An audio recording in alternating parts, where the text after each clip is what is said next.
What's going on, guys? This is Joe Tallarico, and you're listening to the Aha Moment podcast, where we find regular people who said no to playing it safe, failed along the way, and are in the middle of their grind to the top. Here's how they think when everyone else tells them no.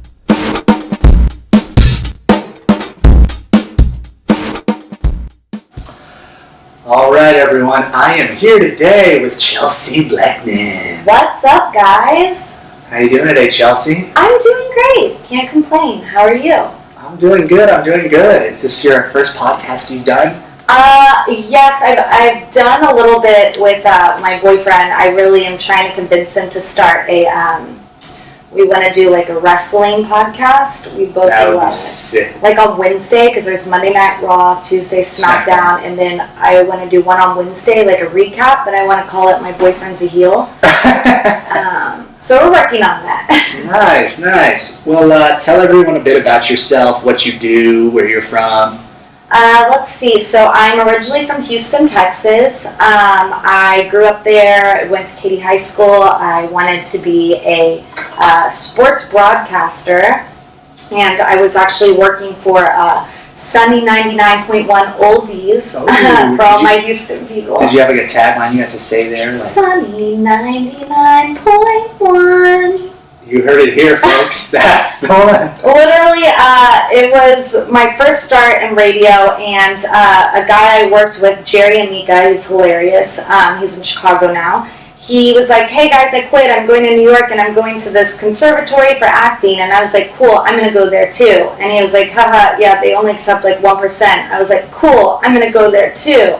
So I just randomly flew up to New York for a weekend, walked in the school, and I was like, "Hey, I want to be an actor, and I'm here to apply." And they're like, "Did you even send in your application?" I was like, "I'll do that afterwards. Like, let's just do this audition."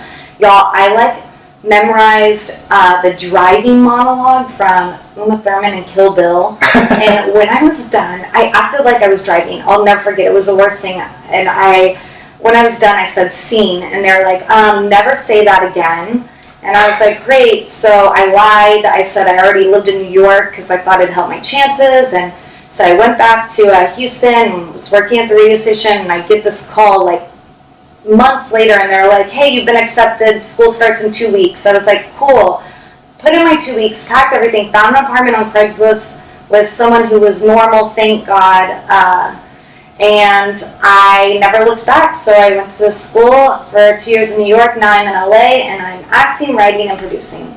Damn, there's already a bunch of things I want to hit there. The biggest one being is where they asked for you if you had that resume or like anything built up, and you just fucking did it. Like, you just put yourself out there, which that alone puts you, in my opinion, ahead of at least 50% of everyone else trying to do what you were just trying to do. Because I know the biggest thing for me, even starting this podcast, was just like, I went through 6 months of like, oh, I need everything to be perfect. I need to do this, and this, and oh, I messed this up, and maybe I won't do this anymore. I just danced around it for so long. I had so many friends just like, you keep talking about this damn podcast, like just load the first episode, and I finally just shut up and got it going. That's crazy. It's weird, and I struggle with it now, but even my mom said the other day, she was like, you used to be fearless. You would worry about the logistics later. You were like, let's do this. And now sometimes I let the details that haven't even happened yet, I'm like, but if this happens, and I try and go back to that, like, that childlike almost behavior where this is going to happen because I believe it. And life just like, the journey's more fun that way. Even if the answer's no or the outcome's not what we wanted, we loved the process because we believed, and we still feel a sense of achievement even if it's not exactly the results we wanted. That makes sense. Mm-hmm. Have you always been that way even as a kid? Like, just jump in on anything without asking questions and worry about apologizing later? Yes. So I was like either the best group partner in like group projects or like the worst. They're like, "Hey, what is this? This is not what you're supposed to do." Or they're like, "Whoa, this was above and beyond." But yeah, I always have just like, I'm really good at juggling. Like I've always like, that's great, let's do that. That's great, let's do that. That's great, let's do that. And later I look and I'm like, oh, I'm doing 300 things right now. Spread too thin. Yeah. But I just like hate waiting because I know myself, and the more I really like start breaking it down, the more there's more room for me to find excuses to not do it. So I like to just like do it, and I actually learned this from my boyfriend, but he's kind of the same way with his production company, and they have a book, and every time they just jump on a project, and when they find things that didn't work, they put in this book, things I wish I knew. And so now the book's like got like a huge list of all these things that they learn, and for me, I love that. It's like, if we break it down and we play it safe, we're not going to learn anything, and we're not going to grow, and our craft's not going to get better. And so it's almost better to have these like failures or these unexpected circumstances to come up, so then we're learning and we're becoming better and just fully rounded characters of ourselves. That makes sense. Has having that trait ever worked significantly against you? Yes. A few times. I feel like it just depends. I think I'm one of those personalities that people either really like or really don't like. And I feel like sometimes it can seem like I'm stepping on people's toes or trying to do their job, and it's not. I love learning. And so I want to know, I'm that person on set that's like, what camera is that? What lens is this? Why are you using that? And some people are like, dude, like, go away. And some people like love it. And it's weird because I'm not going to say my age, but I'm getting up there. And I'm the person that's still like, I really want to learn sound. What sound person's going to let me intern for them for free? Let me be your assistant for free. And people are like, what? This is a scam. And I'm like, no, I just want to learn things. So I feel like some people think it's cool and ambitious, and some people are like, you're annoying. Oh my gosh, why are you trying to take my job, or whatever. So, but you just gotta, I don't know, sometimes I let it get to me. I really, especially with social media and stuff like that, I find like people in my ears, like, you need to post this, so it seems like this, or you need to do this, what's your target audience? And I had like a little bit of a mental breakdown. Like, I was like, who am I now? Like, what is this? There was like, I would post something and cringe. And that, because it was something someone else wanted you to post that you felt like wasn't on your brand style. It felt like, exactly, and it felt like something I would never say or do, or, and not seeing anything against people that do like post brand stuff, or, there are people that are really great at that, and there are people that will post something and like, oh, that looks awesome. I feel like I can't post something and feel good about it if I don't truly 100% believe it. And so it started making me not believe in myself, and so I would like start getting down on myself and like, what's the point of doing anything, or blah blah blah, this only got this many likes, my last post got this many likes. And I cannot express how harmful social media can be. I do use it, but it's the part of my job that I just do not like the most. No, I totally agree. It's one of the big topics I get in with all my guests, is how, like, just like what you were saying, you almost see the highlight reel of everyone's life, and you're chasing the likes, and you're listening to other people rather than listening to yourself, and it just feels so inauthentic. And yes, it works for some people, and that's their thing. We all have our niche, but like, it can eat away at you because you're so worried about what other. You can't help but compare yourself to other people because you see someone, oh, they got twice as many likes as me, and man, they look so busy all the time. They're there at photo shoot after photo shoot, and that picture looks great, and I feel like I look like crap in all my photos, and it's nuts. And I'd imagine, especially for women, it's a lot harder to like get over that. It's crazy. It is so crazy, and it's unrealistic. It just like, and I meet some of these people in person, and they don't look anything like their pictures, and not even in a bad way. Sometimes I'm like, God, you and your natural essence with minimal makeup or minimal this are so beautiful, and it's defeats the purpose when we're all trying to look like this one, I call it the baby doll. Yeah. Look like we're all trying to fit into this form, and we can't. And I even tell my kids when I coach them, so I coach kids on acting, and they all think they need to do the same thing because they've seen it on TV, and I'm like, there's already that, like, that's already been done. Like, you have to be yourself, and that's the only thing we have that no one else does. And it's the same with how people want to look. Everyone wants to look so much older now, or want to look like this look and this look that. It's kind of suffocating creativity and individuality, and it's sad. It makes me really, really sad. How is it still super prevalent in like the acting world? Because I know on the Instagram side right now, at least I've noticed a little bit of a shift where people are trying to.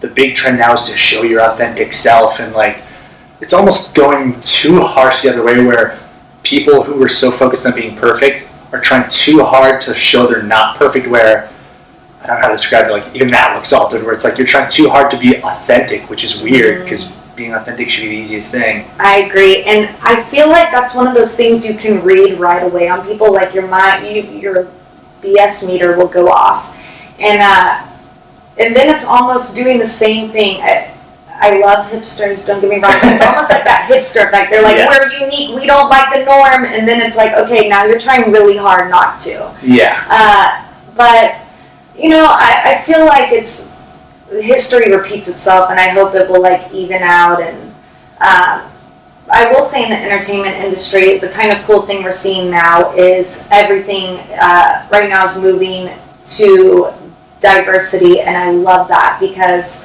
you know, a few years ago it was never like that. And I was taking a writing class a few years ago, and I wrote this scene that took place in a coffee shop, and I didn't even realize it, but I had just written like all the characters white, and my teacher was like, please go sit in a coffee shop, and I want you to write down what you see. And I was like, okay, and I went and sat down, and I looked around, and I was like, oh wow, there's That's nuts. All different kinds of people. And it's just an honest mistake. Like you don't even think about it when you're writing it. Yeah, we just write kind of what we know, and that kind of forced me to like really reach out and think about my characters and their truth. Like, does this character have to be a woman? Could it be a male? Could it be a child? Could they be black? Could they be Indian? Could they be white? Why do they have to be? If they can be something else, make them something else. And I love that right now. I feel like it's a slow time for my character, which it kind of gets back to that whole like typecasting where like I am labeled as a blonde. As soon as I go in, they're like, we don't need a blonde, we have a blonde. And it's very frustrating. And it kind of goes back to honing who you are and knowing that you have something no one else does. And just because everyone's trying to look this way or whatever, you're not defined by your looks. And so it's like a weird time that we're in, trying to remember that. That being said, I will gladly take all the seats for people that have not had an opportunity to be acting right now. It's refreshing. It just like makes television better. I feel like right now television is killing it since they've opened it up and moved all these glass ceilings, so it's great. I didn't even think about that in terms of the writing and how they're shifting things like that. Like if it doesn't need to be a certain type, why not change it? Like I love the fact that they're even encouraging that, because I wouldn't even have guessed that. Right.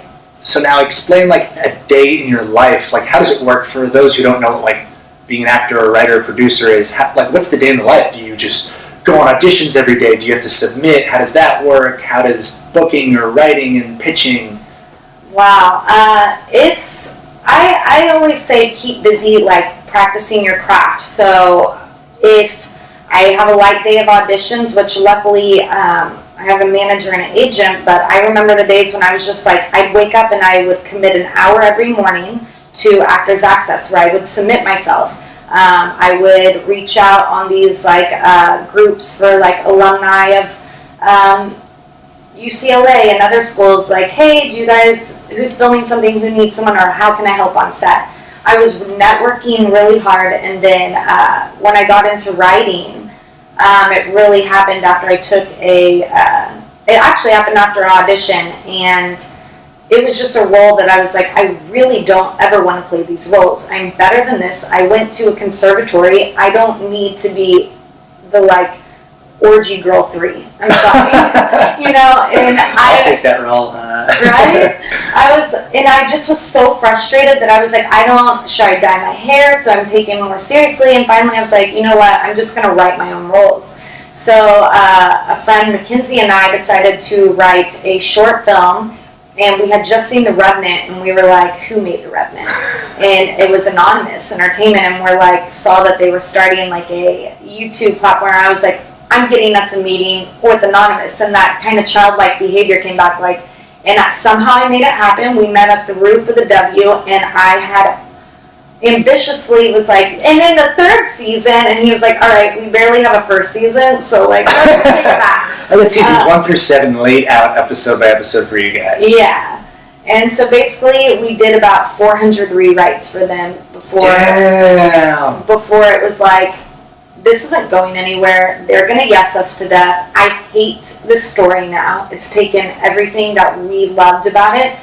And so we kind of went to round one, and we found a great producer who funded it, and we just shot it, and we won Best Short at the Los Angeles International Film Festival, and it was really exciting, and through that I learned a lot. I learned that it's really hard to want to do it all, but it's also makes you a better human. Like, I will show so much respect to, and I always have, but I think now that I understand like how hard it is for a director and a writer and a producer, and it is really hard. So like the more you can respect like other people's jobs, because it really does take a village, and I learned that kind of the hard way through this, where it kind of made me love acting more again. I love writing too, but I was like, okay, I want to just act again. I need a little break. But I always say, like, write down ideas. I bought this great journal that has like suggestions on the top. It's like, we'll give you a sentence, and then you just kind of free write based on that sentence, and watch movies, read plays. Samuel French is a great place to go and just sit and read stuff. Talk to people. I mean, it is really, I didn't realize until the other day, I was like, I don't think I spoke out loud with someone today. Talking to people is so important. I find that like even my social skills have like changed a little bit from being on my phone, this and this, and like it's crazy, but it's like we're not human anymore. So like really just doing like those things every day to really earn empathy and learn more about people just makes you more well-rounded if you're trying to write about other people and create characters and write about society. You have to know what's going on. Yeah, I find that networking is a big thing, but I think people also don't really understand what networking means. It doesn't necessarily just mean, oh, I've talked to someone today and that's it. It's kind of like what you were saying. Like, first you got to know what your goals are, and you have to be doing small things, whether it's reading those books or spending that hour on Actors Access or reaching out to someone or memorizing lines. Like, you have to, all these small bits equal to a bigger part of what you're trying to accomplish. Mm-hmm. So the hard work is one facet, and then the other is with the networking, just from what I've been hearing from everyone I've been interviewing, is you have to almost have a likability. Like you said, some people either love you or they're just like, what is she doing? And I feel like that plays a big part, because I've seen super talented people not get far because they were just not fun to deal with, or super talentless people get super far because everyone just loved being around them. They were just awesome to be around. So that's wild. Is there like a method you use when you're talking to people? Do you have like, oh, I'm going to open with this? Do you just let it kind of run naturally? I think what works the most is get them talking about themselves. But like, you know how I was talking earlier about the BS meter, like you cannot go into networking with only like me on your mind. Like, it has to be a give and take. Like, I'm always like, hey, I would love to work with you guys, and I'll offer my services for free. Like, hey, can I come intern or be assistant one day? And then after that, then I'll ask for what I want, but not before I've provided something for them first, where other people go in and they're like, I want you to take this. Yeah. So I try and do a give and take. I get them to talk about themselves. Don't be desperate. If you trust yourself and you trust your craft and you trust the process and you love the process, then you know it will happen eventually. And when you're desperate, it's a burden that you're putting on people. I've had it happen to me where people are like, can you do this on my script? Can you help me in this? And it automatically like makes me want to run away. So I'm like, oh, this is like, now I feel obligated. And no one likes that feeling. So it's more about being open-minded and, I call it planting the seeds. And eventually they will grow and they will harvest, but you have to wait. I love what you said about how it makes a burden on you, because especially the bigger fish you're going for, you gotta imagine they're getting what you're doing to them 1,000 times a day. Mm-hmm. So what makes you stand out? And that doesn't mean you have a better idea. Who cares? It's what value you're offering them. Find a problem of theirs that you can help solve, or an angle that you can both meet up on, where it's I saw you're also into this. That shows this person's genuinely invested in me, not just trying to sell me an idea. Mm-hmm. So that's huge. I feel like a lot of people are very much what you said, just, I have the script, can you read it? And can you do this for me? How come I can get booked in this? It's I don't know you, dude. Why would I just stick my arm out for you? Exactly. That's nuts. Would you, when you think about the person, the end result of who you want to become in terms of whether it's acting or producing, and how you are now, how do you make sure you work closer to becoming that person every day, working on those attributes and where you picture that person being? For me, it's more checking my ego, because it's hard in this world, because you'll take 3 steps forward and then you wait and you're am I getting closer, or is this it? Have I hit a wall? Because you're just not sure. And I think with that, it's just really, you gotta find things that you love. And what I do every morning is I write down 3 things I'm grateful for, and I try and live in that space. And so even if I don't ever get a big role, I feel through my coaching with kids, I'm giving them everything that I've learned that I wish I knew, and it kind of keeps me honed into my craft. And I go to class. Yes, it's expensive. I know people are out here and they're I can't afford class. I can't just find a class to get into, because it's working that muscle, and you learn so much from other actors. And I'm lucky to be studying with Craig Archibald, and we have a bunch of working actors in our class, and it's just inspiring to listen to them come in and be scared of an audition and stuff like that. But I just do things that I love, because it keeps me grounded and remembering why it's worth it. Where if we focus on the rejections and what other people think about us, which is 90% of this business, you'll hate yourself. Yeah. And I think we all kind of go there sometimes, and you kind of have to snap right back into it.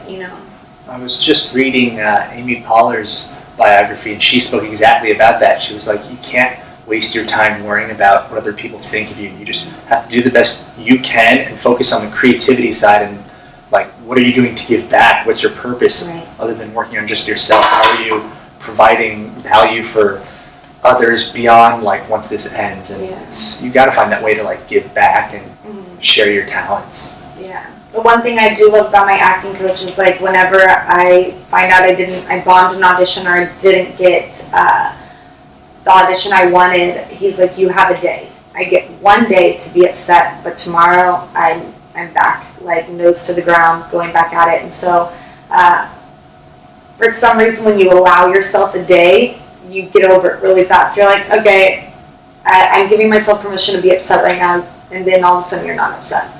So it's a kind of fun reminder. I think you need to do that. I think it helps because you're recognizing it. I think half the reason people end up stewing about it for weeks and weeks, and a week later you're just dude, why are you still worrying about this? It's because you keep trying to ignore it and act like it's not there. Whereas if you give yourself whatever it takes you, a day, a couple hours, to just focus on it and realize, man, this really sucks. I'm going to recognize that this really sucks, but then I'm going to move on. It allows that kind of closure. Absolutely. I think in society and social media, we all want to show we're happy, everything's perfect, and it's we're not. We feel very alone when things don't feel happy and perfect. That's not true. Everyone feels sad. You should start an Instagram of the complete opposite. Instead of all the highlights, post every time you didn't book an audition today. Oh, I got rejected by my writing script. Oh, someone told me I suck today. That's amazing. I actually love that. I always think about the people that write the motivational posters with the eagles soaring. I'm what if they're all alcoholics? Yeah, in a basement sorting cigarettes, and they're God, I hate this. There, someone else can try this happiness. It doesn't work for me. Exactly.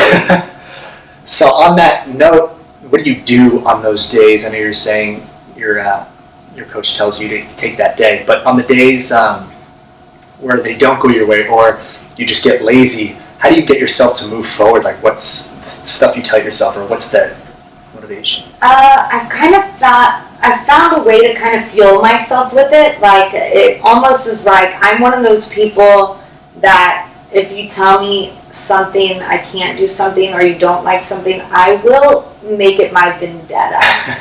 My vendetta against you. And so I literally, for example, had an audition in the office that I go in all the time, and they never book me. And he was like, how's acting going? I was like, kind of like this, where I come in all the time and you never book me. And he just was like, And so I got a call back, and I was like, oh, maybe I just like need to speak up more vocally about it. And I'm always playing like the polite kind of, well, life's too short. Like, at the end of the day, it's like one office isn't going to make or break your career. One role's not going to make or break your career. So be yourself, say what you want, know what you want, and there's a confidence and happiness in that. But that being said, when I am really upset, I have to go be outside. I have to go be with my students. I think the one thing that's really like helped me be happy is like knowing that there are people that rely on me that have it way worse. I volunteer oh my God, it makes me tear up, I don't know why. I volunteer with kids that are at risk, and they're just like, have had these like terrible lives. And they still like make it to school every day and have these dreams, and I sit here and whenever I get sad, I'm like, how dare you? Like, these kids will never have the opportunities that you have, because whether it's race or their economic status are things that like a 9 and 10-year-old should never have to worry about. But it's true, and it's just thinking about like I might be the only person that tells these kids that they love them today or something like that. That really keeps me going, keeps me grounded, and I feel like at the end of this lifetime, it doesn't matter like what we wrote or movies we were in or how many co-stars or what rating we were on IMDb. It's how you affected someone else. And I'm half Jewish, and there's this I guess tale or saying that I think it's the 47 righteous, but it's this belief that for the world not to be destroyed, there has to be 47 righteous people at all times. And these people don't know that they are. They're just doing things every day. But if one person disappears, the world can be destroyed. So to me, I think, wow, out of all these people in the world, it just takes 47 people to be doing something good and to keep the world from ending. And so I think about it, I'm like, you never know if you're that 47 people, but it just takes a little good in this world. And so to me, that's the most important thing. That's awesome. I have to give you a hug. Oh my gosh. Hope you're feeling better, venting. Let's talk about that a bit. How did you get involved in helping those kids out? How did you even find out about that? There's this woman in Malibu named Ellen Shane, and it is actually called the Emily Shane Foundation, but she had lost her daughter, and her daughter kind of struggled with school, and so she thought, well, hey, let me start a foundation for my daughter. Through that, she created the C program, and I saw this post online, and it was like looking for volunteers, and so I went and met Ellen, and I just automatically fell in love with her, and she told me the school I would be helping out at, and I mean, like, it was terrifying. I like walked in, and after my first day, I was like, they hate me. I don't know if I can do this, and they are. I mean, these kids haven't had the easiest life. I mean, things that we take for granted, like I have to bring my laptop sometimes so they can do their schoolwork if it's online there, because they don't have one at home, and the school has like 2 computers, and so it's like really opened my eyes, but it made me like a more patient person for sure.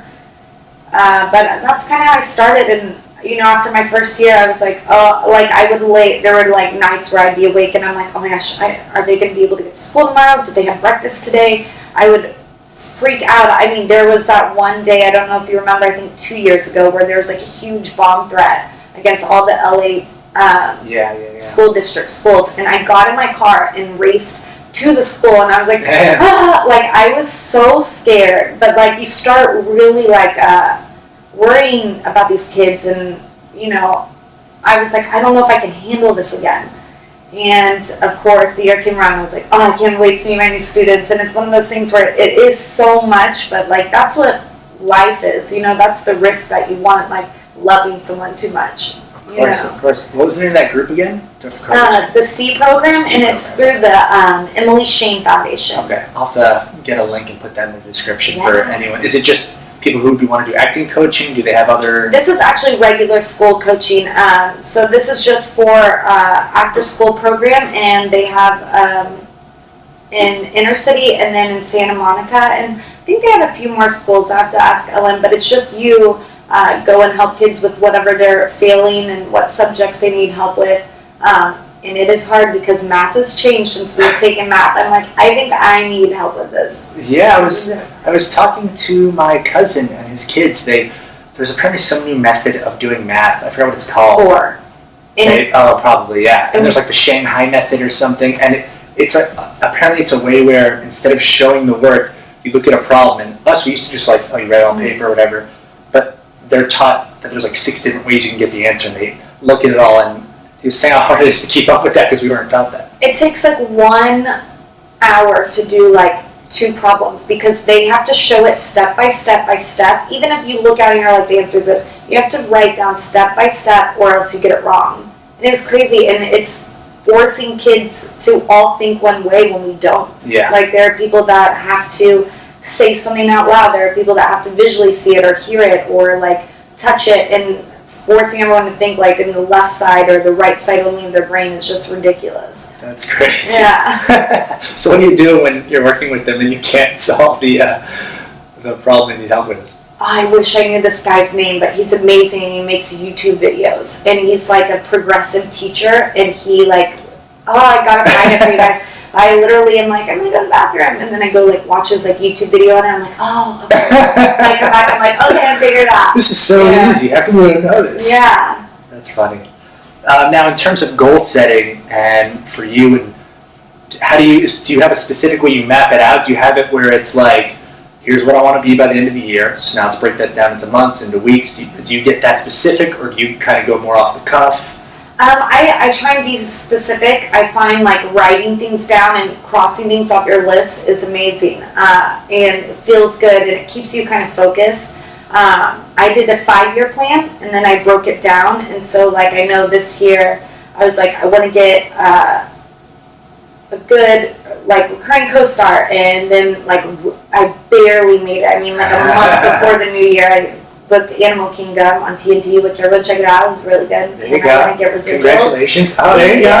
Download it. When else can they watch that? It's on TNT. I mean, I think Hulu. It's season 2, episode 1, and that was like a huge relief. But I constantly like write down like, and I'm always adding stuff too. But I also put a reminder on the back of my phone. So every time, I mean, we look at our phone more than anything in the world. So I'm like, yeah, the message has to be pretty good, but I put, decide what it is you want, write that SHIT down, make a effing plan, and work on it every single day. And so every day I get up and I make like a to-do list that's going to help me get to where I wanted. Like yesterday it was, my boyfriend and I are writing a feature. It was write a few pages in that, at least like till we get to the next scene.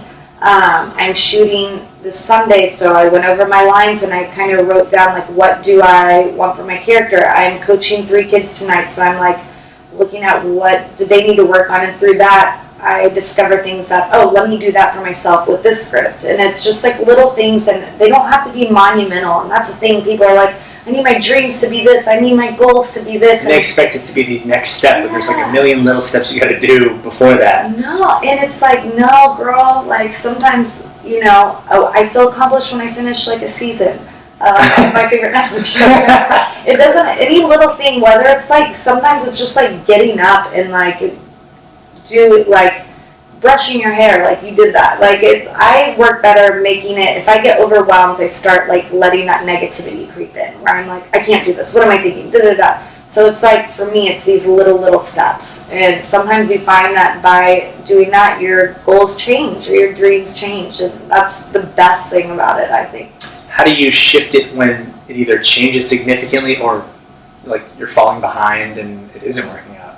I like to give myself a deadline, or it's one of those things where like I didn't accomplish what I thought I would, but like I learned something and it's changed my path, or it's changed the way I work, and it was necessary for me to grow in a way that's more functional and for me to accomplish everything. And so I always try and look at things through a lens. We call it lenses in my acting class, but you kind of can tell like how every person looks at life, what kind of lenses they're using. And so I try and always keep a lens of like positivity, and not in like a naive way, but like we can find good in everything, whether it's the worst. Like especially now, thinking about the worst thing that's ever happened to me was the best. I mean, I was engaged, and 3 months before my wedding, I did not know this. Yeah, found out he was sleeping with my best friend. And it was terrible, but had that not happened, I'd probably be living in a suburb in Texas right now with like 3 kids, hating my life.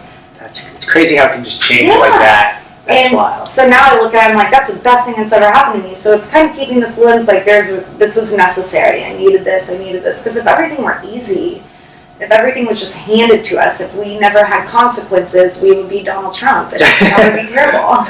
And we'd be going downhill. Yeah, real quick. We currently are. Yeah. Yeah, I know. It's wild.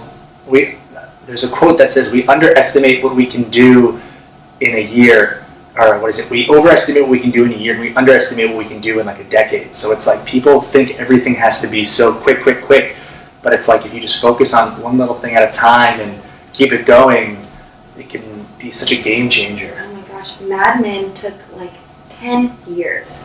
And I don't know if you guys watch that show, but that story inspired me because he got rejected from everyone. Everyone was like terrible. All his friends from his writing program in college were like all head writers, like on... Is this the writer of Mad Men? Yeah, on all these network shows. And they're like, hey man, we can get you like a day in the writer's room to come bump up these scripts. And he would be in the writer's room and then be in the bathroom writing down like his pilot, and he worked on it for 10 years. That's crazy. And finally, like AMC, I think, picked it up, and people were like, oh, I'm sorry, that sucks. Like, he was like, whatever, they're letting me do whatever I want with it. And it ended up being this amazing show, and he didn't listen to anyone, he didn't rush himself, he didn't give up, more importantly. Like, I feel like during those 400 rewrites of Gary's Girls, it's like, this sucks, it's never going to happen. And you just got to go back to your gut. Like, if you really believe in something, that's all that matters. Like, nobody's opinion can change that at all. I love that. And it's funny you mentioned Mad Men, because that's like a similar story with John Hamm. If I remember correctly, he had been acting like 20 years before that. 20 years! Think about acting for 20 years and like really not, like he was making no headway. He wasn't hitting any big roles. I think he said his car got so many parking tickets in Santa Monica that it cost more to pay all the tickets than keep the car, so he just left the car. And Mad Men was basically his last gig where he said, I'm going to go for this audition. If it doesn't work, acting's not for me. I'm moving on. And the rest is history. He got that, and he's huge now. Yeah. So it's nuts. And it must be the power of AMC, because with, what's his name from Breaking Bad? Bryan Cranston. I read his biography, and his was like he had no idea what he wanted to do. He liked acting, but like he was still trying to figure out his life. He was on some like, he was creating his own film, and after he finished that film, he was looking kind of disheveled because that's what the role was. And he auditioned for a part for X-Files, and Vince Gilligan was directing that particular episode and booked him, and they kind of just meshed a little bit, nothing unique. And so right there, it was just the perfect timing of he had the look they wanted, and he worked with Vince Gilligan, who ends up being the creator of Breaking Bad. Flash forward to a couple years later, again, hard work and timing. Luckily, Malcolm in the Middle had not gotten picked up for, I think it was the 7th season. If it had, that would have conflicted with Breaking Bad, and he wouldn't have been able to do it. And then the second part was Vince Gilligan, the executives were asking who are we going to cast for this role, and in his mind, for whatever reason, he remembered Bryan Cranston. And at the time, Bryan Cranston was only known for Malcolm in the Middle, so the executives were like, what? The dad who wears his underwear in Malcolm in the Middle? No way. And he just kept pushing it. So it's weird to see how like these little moves. Like had Brian not landed that part, he wouldn't have met Vince. Had he not met Vince, Breaking Bad would have never happened, which is also on AMC, and this became a huge hit. Right. So it's like, and it also goes back to like being nice to every single person on set, and especially like I cannot say, like, I know a lot of people don't want to do them because they're not paid or whatever, but student films, I'm about those all day. I mean, USC has some of the best directors coming out of there that these kids you never know are going to be like the next, Spielbergs and Tarantinos. And so for me, it's like networking and a sense of like just planting the seeds. If you go in with that mindset because you don't know who these people are or if they're going to remember you when they're really, really famous. And I see people that I've been seeing like their short films at like Sundance and South by, and now they're huge. And it's just like doing the work. It's not afraid to do the work with no results. And then having that likability because people want to, and that's why I liked in the beginning when you said people I go all out because people either like me or they don't, but I actually prefer that because let's say they don't like you, or let's say you don't act yourself and end up having a different personality than you. Do you want to be stuck doing work with them for years on end when you were pretending this whole time that you're someone else that you're not, or do you want to be with people that are like, damn, I like the way she asks questions and does this, and then you're the first person in their mind because they're like, I want someone who's going to hustle like that. They hire you, and it's the best working relationship because they love everything about how you did things because you stayed genuine. Exactly. Is there anyone along your career so far that this could have been from childhood to now, that has influenced you that may not know it? Influenced me that may not know it. Or like kind of was the catalyst for you, like, oh wow, I love the way this person does that. Let's see. Oh, I feel like there's so many. I think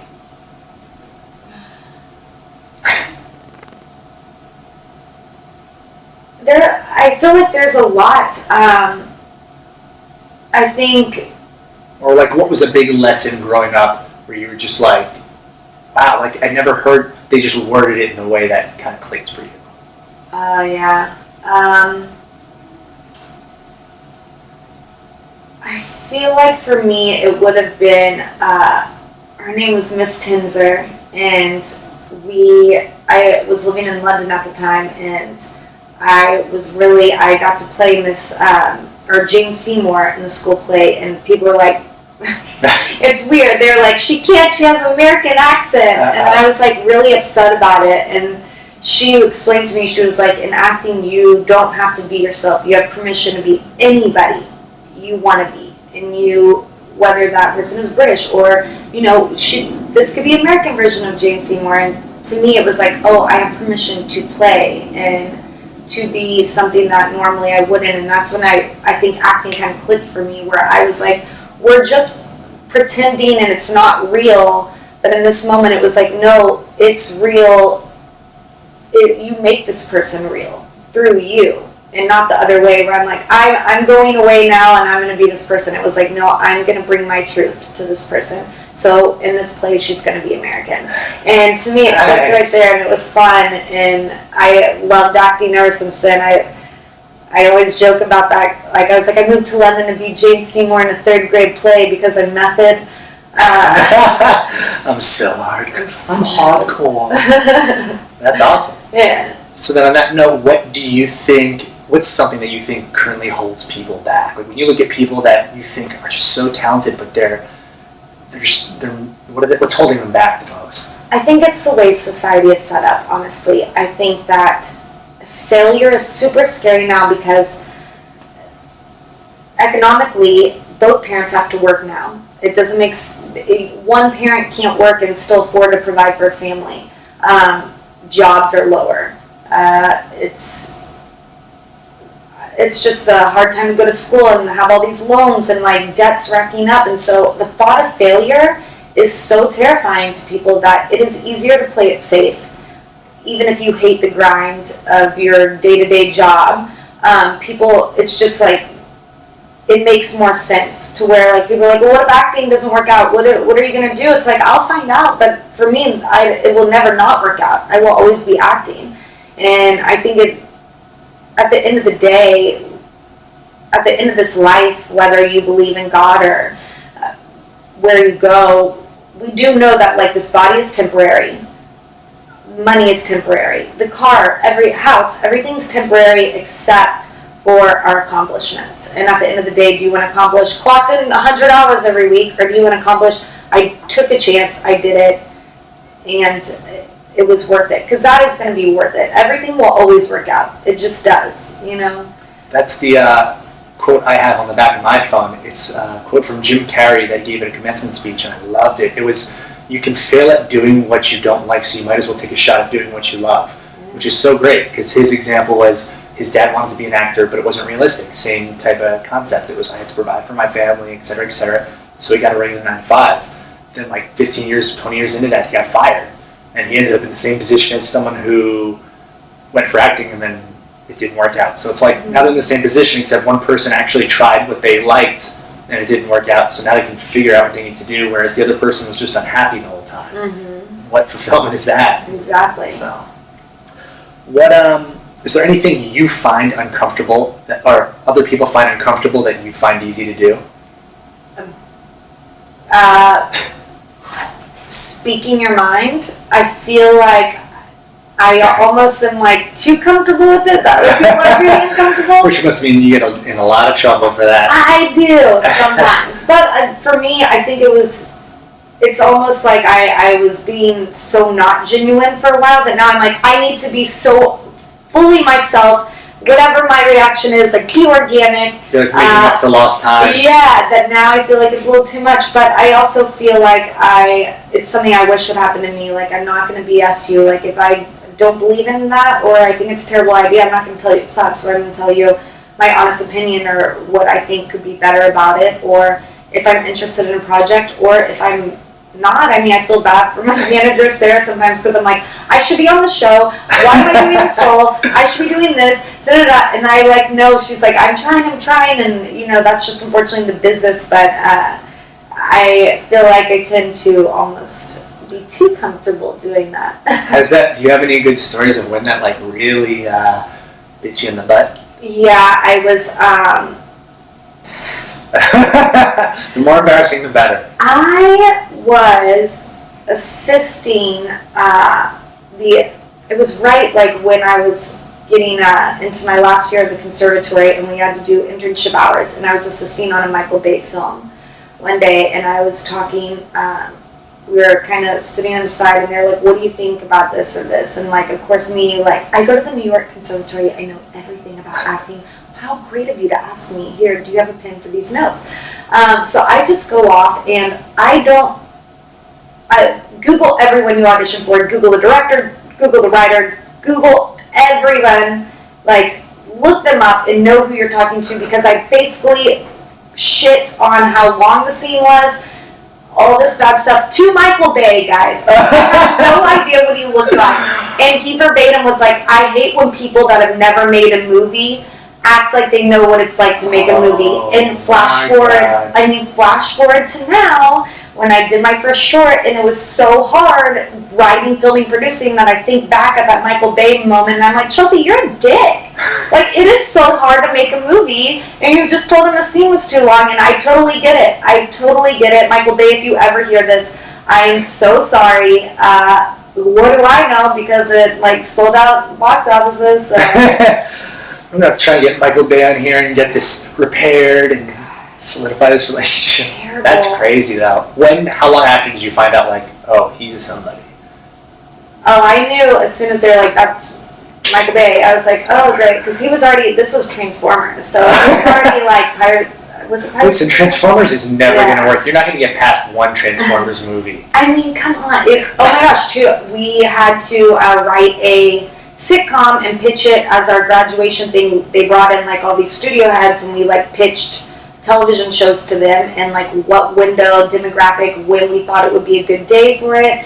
And I basically was like, you need to buy my show because Two Broke Girls sucks. It's never going to get another season. Like, blah, blah, blah. I was like, guys, this story is terrible. And this was the first season. I mean, it just finished, 7 seasons? I think it's finally canceled, but they were, like, I was so wrong. Like, and that's the other thing, and that just shows, like, people's opinions don't matter. Like, look how much stuff you think is terrible, or you're like, that'll never work, and it does work. It's all at the end of the day an opinion, and as soon as you know that people are going to love it or not like it, and you can't waste any time changing their minds, then you can just live. You know what I mean? Like, not everybody's going to like you. We don't like everybody, and that's just reality.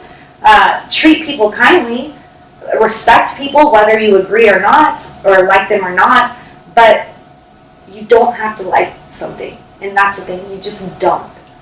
I think people have, especially today's social media world, everyone wants to, yes, okay. No one, we've lost our voice to like say no to things. Yeah. The more you say no to things, the more you can focus on what matters. It feels so good. It's like cutting an anchor off of your boat. Like, you have like a million anchors, and like every time you say no, you get to cut one off and just feel a little lighter.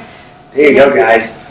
Task number 1, say no to one thing today and every single day. Yeah. And keep working it up. I mean, if something doesn't excite you right off the bat, like, do not say yes. You know what I have to learn to do that with is when people ask to hang out. Not to say that I don't, want to hang out with no one, but we all have those days where someone invites us to come over or asks us to do something, and we just, for whatever reason, we're just lazy that day, we got other things we want to do, but we're too afraid to give the genuine answer of just like, I just don't want to come today. So we're like, oh, I got this thing, and I want to get better at just being like either more honest, where I won't just shut them down, but I'll just say, hey, I'm just really tired today, or just more straightforward. It's hard to do. I mean, I struggle with the same thing, to where I was trying to do so much and wearing myself so thin, because I was like, I need to say yes, I need every opportunity. And I think when we're saying yes to opportunities that don't serve us, that don't make us happy, we're blocking the opportunities that we're meant to have. They don't have room to get to us. We're saying yes. So like, it is necessary to say no. Like, being a yes man is great, but not all the time. Sometimes you got to say no, so the big yes is coming around the corner.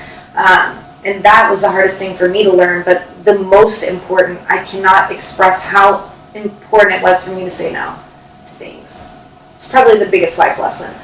There you go, guys. Take notes on that. That's awesome. I'm going to have to start practicing that, because I am definitely not as bad as I used to be, but I'm definitely a yes person. Yeah. I spend a lot of time pleasing people, to where now I feel like I'm going to do what you said you did with voicing your opinion. I'm going to go so far the other end of the spectrum. I'm going to be, no. Someone's going to be like, oh, you don't want $1 million? No. Oh, jeez. But it was such a burden. That's when I stopped, is because I was saying yes and helping the first person to help everybody, and then all of a sudden, when it was my time to like fundraise and get people on my set, everyone was busy. Everyone, and it felt like I felt so used.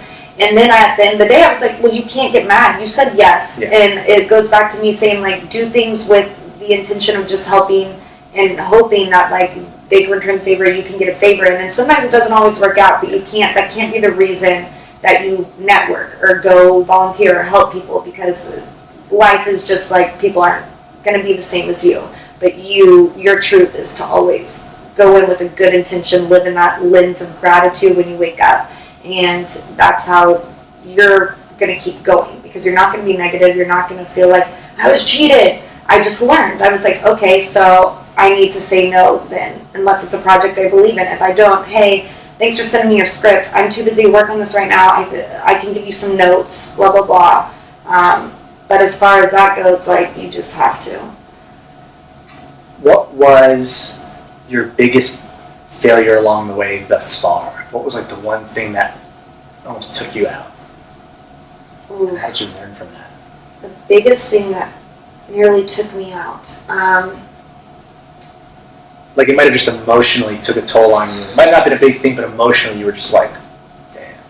I think emotionally, I was with a really bad agent, and he was very abusive. The way he treated me, the things he said to me. I had a really big audition with an office that he got on a Friday and forgot to submit me or tell me, and then I missed the audition on Monday, and my friend happens to be the star of that show. And I was like, why didn't you show up? I was like, what are you talking about? My agent was like, oh, okay, I forgot. Oh my gosh, he tried to make up a lie that they forgot to send him something.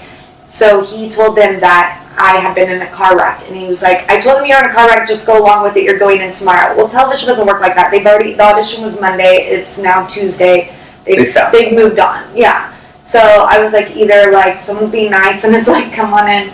So thank God later on down the road, they called me in for something else, and he had sent me finally the breakdown for this one, and it had the entire thread from before, and he told me that they had forgotten to send something, but I'm reading this email thread, and it was like, hey, we really want to call Chelsea in, you know, I'm not going to say this person's name, recommended her, and she said she's a great actress, da, da, da. And I saw that he was like, yeah, I'll tell her right now, and I could have had all weekend to book that, and I was just like, I've ruined my chances in this office, like this agent doesn't care about me. And I was driving down the 405 reading this. I know, don't be on your phone when you're driving. This bumper traffic, and I read this, and I felt like Ari Gold from Entourage. It was in that moment I was like, you're done in this town. You're with this guy who's going to ruin your name.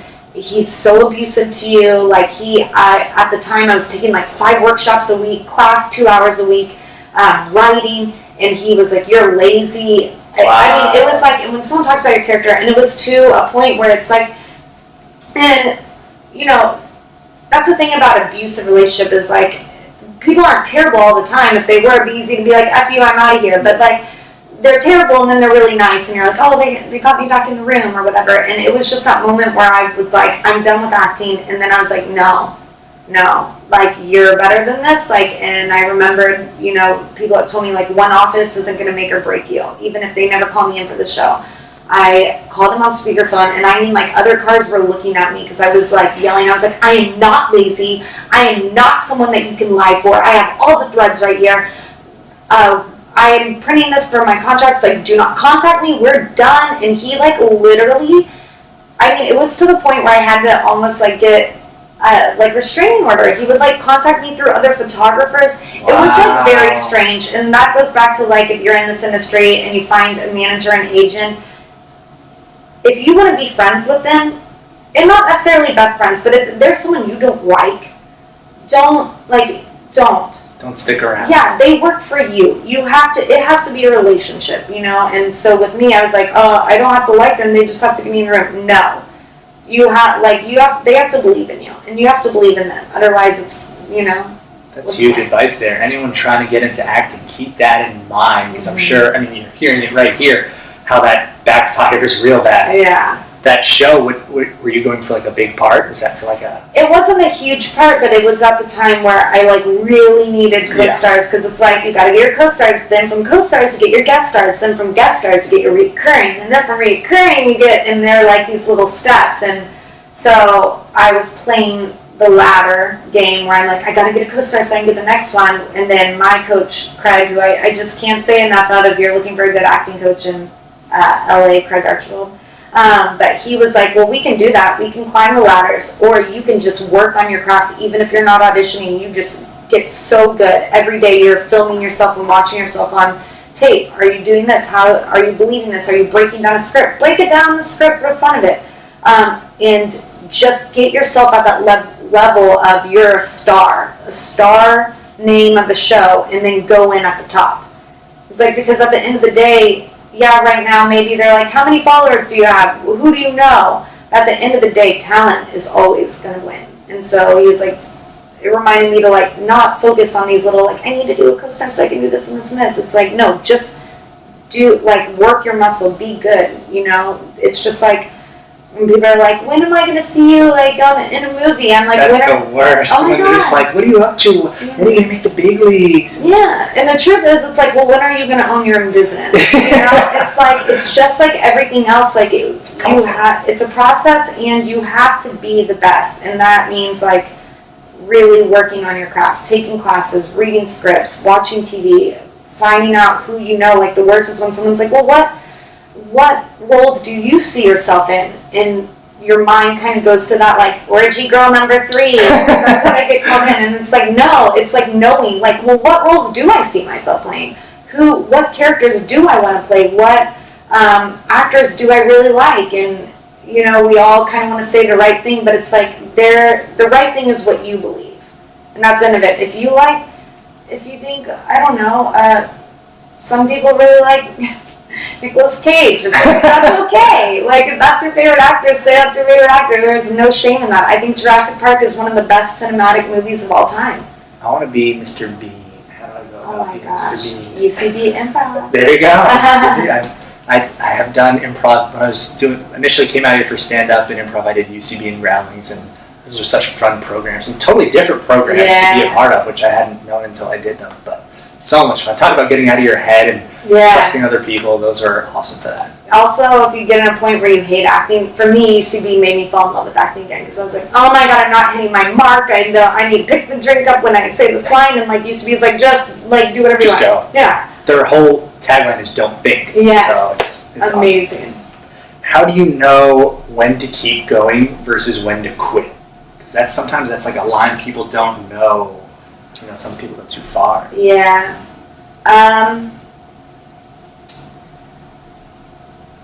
I think people look at like sometimes quitting as being defeated, and it's not. Sometimes quitting is like saving yourself. You know, like you can't put all your eggs in one basket. You can't. People will take advantage of you, and they will like use it up, and they will. It's basically kind of like with my old agent. It was like, I'm gonna quit. Or I could just fire him and not. And sometimes like quitting that agency, it's not necessarily defeat. For me, it was like that moment of like, okay, we're moving on. We're getting better. And so I think it's when you feel unhappy, when you start like doubting yourself or doubting the process, and kind of like we know our moral compass, and we know who we are, and as soon as something makes us question that, and you feel that, that's a time to look at like, this might not be for me, and that's okay. It might not be what I thought it was, and that's also okay. And I think the main reason a lot of times we're afraid to quit is because what other people will think, and that's the thing that stops us. And so for me, it's like, you got to take that, like, it's not their money, it's not their time, it's not their happiness, it's yours. And so if something's not serving you anymore, that is permission to quit. You know? Yeah. No one's going to be better at knowing what you want than you do. Exactly. And if you spend your whole life listening to someone else, the way someone else, you're never going to succeed if you spend your whole life doing it the way someone else wants, because that's their route, it's not your route. Exactly. Last question I like to end on.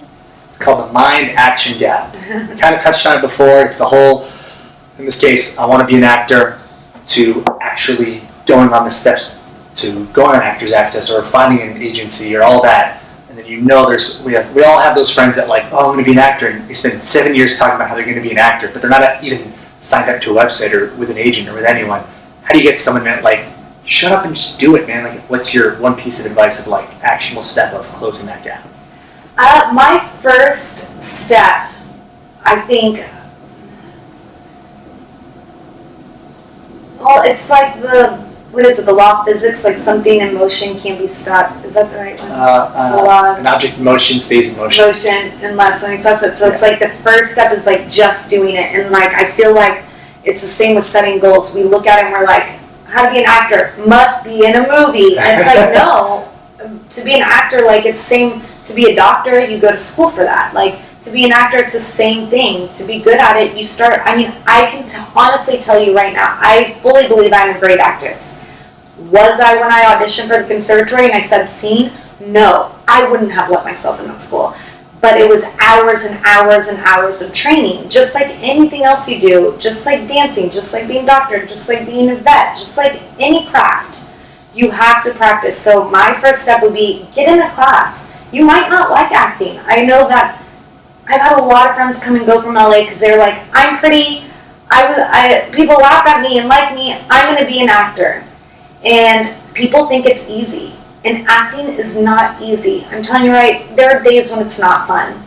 Especially because it's not like other jobs where you work 9 to 5, and even if you're not climbing up the ladder, you're at least still getting paid. Acting, you've got days or weeks where you're not getting paid at all. At all. And for every yes that you're getting hundreds of no's. That's people telling you you're not right. And what I tell my kids is it has nothing to do with you, because when casting my own projects, sometimes it's literally like, oh, this person's like shorter than the actor and that looks better on camera. It has nothing to do with you personally, but you can't help but feel rejected. And so acting's not easy. You have to be good at it. You have to believe in yourself. You have to be confident, and you have to love the process, because the process is long and it is hard. But the first step is getting in the class. becoming a generous actor and listening and responding and building a network. Because at the end of the day, you're going to want to be on other people's projects, and you're going to want to build a team that believes in you, and you kind of have each other when things aren't working out, and that's important. Awesome. Any big projects coming up you want to talk about? Anything in that pipeline? I'm really excited. I have a really talented friend, Brandon, who has come up with this beautiful, beautiful story called the Weather Talk film, and it touches on when he came out to his dad. And so we're shooting that this weekend, and I'm very excited. And I might have some stuff up my sleeve, so. Ooh, be on the lookout. You don't have like a special acting name, right? It's just Chelsea Blechman. Chelsea Blechman, and I would tell you follow me on Instagram, but it's cool if you don't. What's your social media handles? At Chelsea Blechman. How do you spell Blechman? I'll have it in the show notes. B as in boy, Lechman. There you have it, guys. Chelsea, thank you so much for coming in. We had a great talk, hit a lot of great stuff, and hope you guys got good takeaways from it. Oh my god, I cried. I'm such a good actress. We're going to retake that and zoom in on her face and have dramatic music. Just one. One single tear. Oh my god. Put it in a jar. Hey.